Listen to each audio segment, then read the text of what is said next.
चालबाज बहू। लुधियाना की रीटा की जिंदगी बड़े ही मजे से गुजर रही थी। आस पड़ोस से लेकर नाती रिश्तेदार सभी रीटा को बड़ा मानते थे। वो सबकी पसंद नापसंद का ख्याल रखती। अरे बहन, ये लो कढ़ी बनाई थी मैंने। सोचा तुम बीमार हो तो तुम्हारे घर के लिए भी बना दी, खा लेना। सभी रीटा की तारीफ करते हैं। रीटा की ममेरी बहन कहती है, रीटा, तुम्हारा लड़का तो बहुत बड़ा हो गया है, उसकी शादी की नहीं सोची? सोच तो रही हूं, लेकिन ऐसे लड़के से कौन शादी करेगा जो कमाता धमाता ही नहीं है। ये तो है। तू उसे समझाकर किसी काम पर क्यों नहीं लगाती? अरे क्या करूं बहन, समझाती तो बहुत हूं लेकिन समझता ही नहीं। किसी तरह कहीं काम पर लगा भी दो तो 2-4 दिनों में ही काम छोड़कर वापस आ जाता है। कहता है खुद का काम करना है। अगले दिन रीटा का बेटा मयंक कहता है, माँ, ये नेहा है, मैं इससे प्यार करता हूँ और इसी से शादी करूंगा। अब लेकिन नेहा बेटा, ये तो काम ही नहीं करता, तुम खाओगी क्या? माँ जी, आप जो खाएंगी वही मैं भी खा लूंगी, लेकिन शादी तो मयंक से ही करूंगी। रीटा नेहा और मयंक की शादी करवा देती है। हे जी, देखिए तो, ये हमारा भाग्य है कि शहर की इतनी प्यारी पढ़ी लिखी लड़की हमारी बहू बनी। हाँ रीटा, सही बोल रही हो, वरना कौन बिना काम धाम के लड़के से शादी करता है। नेहा सारा दिन घर में रहती और सास को देख देख कर जलती कुड़ती रहती। अरे नेहा, तू तो बहुत लक्की है जो इतनी अच्छी सास मिली, माँ की तरह तेरा ख्याल रखती है। नेहा बिना मन के हंसकर निकल जाती है। आए दिन नेहा को उसकी सास की तारीफ सुनने को मिलती। मयंक, तुम्हारी मम्मी बहुत चालाक है, सबको सम्मोहित करके रखी हुई है। कोई मुझसे पूछे कितनी झूठी औरत है तुम्हारी माँ। अच्छा, कैसी, क्या झूठ बोल रही थी? अरे जिसे देखो वो कहता है तुम किस्मत वाली हो कि अच्छी सास मिली। क्या तुम लोग किस्मत वाले नहीं हो जो मैं मिली तुम लोगों को? अरे लेकिन यार, तुम्हें तो कोई जानता नहीं ना, तुम्हें तो लोगों को समझाना पड़ेगा कि तुम भी उतनी ही अच्छी हो जितनी की माँ है। उतनी? ना जी ना, मैं तो उनसे कहीं ज्यादा समझदार और गुणी हूँ। नेहा अपनी माँ को फोन कर सारी बात बताती है। अरे देख, तुझे सबके सामने अपनी सास को गलत साबित करना होगा।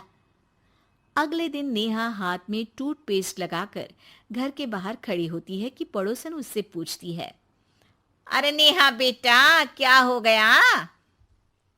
ताई, क्या बोलूं मैं?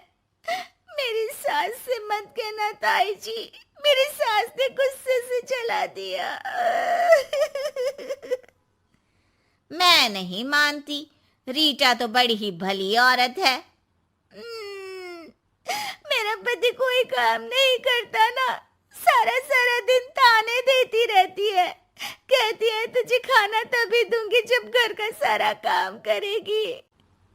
पड़ोसन को नेहा पर तरस आ जाता है। वो सब जगह नेहा की कही बात फैला देती है। एक पड़ोसन दूसरी से कहती है, रीटा तो बड़ी ही खराब औरत निकली। हाँ हाँ, देखो तो कैसे बहू पर जुल्म करती है। नेहा के घर रीटा की भाभी आती है। अरे मामी जी नमस्ते, कैसी हैं आप? मैं तो ठीक हूँ बेटा। कहाँ है रीटा, घर में नहीं है क्या? उसे तो मैंने कहा था कि मैं आ रही हूँ। अब क्या बताऊँ मामी जी, मुझे तो डॉक्टर के पास जाना था, लेकिन फिर भी मैं रुकी कि आपको घर आना है। मम्मी जी को तो कोई फिक्र ही नहीं है। तभी तो देखिए ना कि पता था आप आने वाली है, फिर भी चली गई घूमने। अरे ये तो बुरी बात है। अच्छा नेहा, मैं जा रही हूँ, रीटा आए तो बोल देना कि भाभी नाराज होकर चली गई हैं। रीटा वापस आती है तो उसे भाभी नहीं मिलती। अरे नेहा, तूने रोका नहीं मामी को, बोला नहीं कि मंदिर गई हूं मैं? अरे मम्मी जी, मैंने तो उन्हें बोला कि आप बस आ ही रही हैं, लेकिन वो नहीं मानी और चली गई। मामी भी सभी रिश्तेदारों में रीटा की बुराई फैला देती है। अब जो रीटा सबकी लाडली हुआ करती थी, वो सबकी आंख में खटकने लगी। रीटा को समझ नहीं आता था कि जो पड़ोसी उसे हमेशा प्यार से बुलाते थे, वो उसके सामने आते ही दरवाजा क्यों बंद कर देते हैं। जो रिश्तेदार उसे इतना प्यार करते थे, वो उसे अब फोन तक नहीं करते। एक दिन रीटा के पास उसकी भाभी का फोन आता है। तू तो बड़ी हो गई रीटा। अरे ना भाभी ना, तुम तो माँ जैसी हो मेरे लिए, मायका तुमसे ही तो है। लेकिन तुम भी पता नहीं क्यों नाराज हो मुझसे। रीटा को उसकी भाभी सारी बात बताती है। रीटा उसे समझाती है कि कैसे वो नेहा बहू को बताकर वहां से गई थी। दोनों के बीच गिला शिकवा खत्म हो जाता है। रीटा समझ जाती है कि नेहा ने ही उसकी बुराई पड़ोसियों से भी की होगी।